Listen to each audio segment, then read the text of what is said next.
আসসালামু আলাইকুম প্রিয় ভিউয়ার্স, আমরা আজকে আসলাম মিরপুর গরিবাদ শপিংগুলোর উপরে কাউন্দিয়া ইউনিয়নে। এখানে একটা বিরাট ওয়াজ মাহফিলের আয়োজন করা হয়েছে। আমরা এখানে আসলাম, তো ওয়াজের সামনে অনেক মুখে খাবারের দোকান করছে।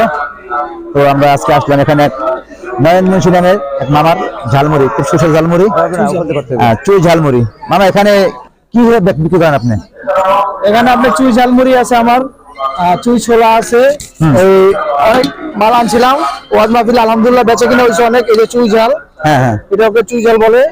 ছোলা সহকারে যে ডিম আছে, স্পেশাল ডিম দিয়ে ওদেরকে 50 টাকা, আর ছোলা হলে সর্বনিম্ন 30 টাকা, চুই ঝালের মুড়ি হলো সর্বনিম্ন 20 টাকা। তো আলহামদুলিল্লাহ আমি অনেক বেচে কিনা করছি। আর আমার রেগুলার দোকান কাউন্ডা আপনার নৌকা ঘাটে, অল টাইম পাবেন একদম গরম। এই যে এটা আপনি কি হিসেবে বিক্রি করেন, মানে প্লেট কত? এটা রেট হলো সর্বনিম্ন 20 টাকা। আপনি